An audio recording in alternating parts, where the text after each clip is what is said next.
The courtroom was silent, heavy with the kind of anticipation that feels like it could snap.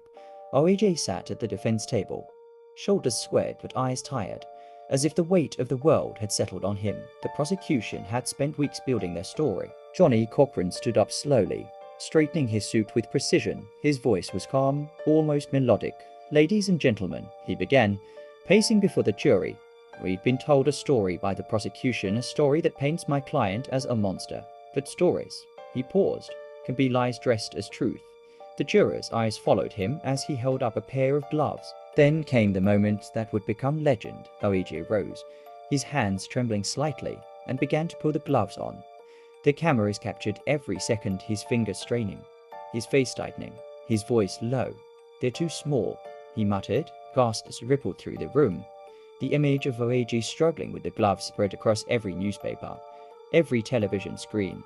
It wasn't just evidence, it was theater, and the defense had seized the stage. Outside, the world was split. Protesters shouted in the streets. News anchors debated guilt and innocence like it was sport. Some saw a hero framed, others saw a murderer escaping justice. That night, OJ sat alone in his cell, staring at his reflection in the window. His lawyer's words echoed in his mind, "You have to believe in your innocence." But belief wasn't enough to erase the images burned into the public's memory.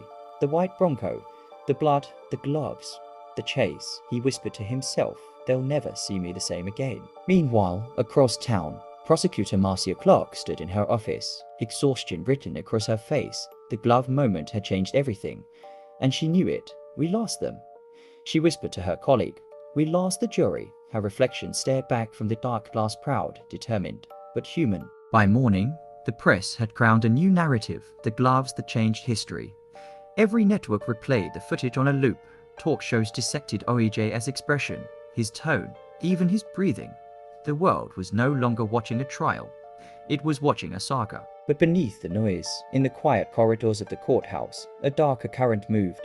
Rumors of tampered evidence, biased detectives, and internal conflict swirled like smoke. As the day ended, Cochran met OJ in the holding room. "Tomorrow," he said softly, "we bring in the witnesses who'll save you." OJ looked up, his eyes shadowed. "And what if they don't?" Outside, lightning cracked through the Los Angeles night, thunder rolling over the city that couldn't look away. The trial wasn't just about guilt anymore. The lights dimmed in the courtroom as the day ended, but the echoes of that moment, the gloves, the whisper, the doubt would haunt history forever.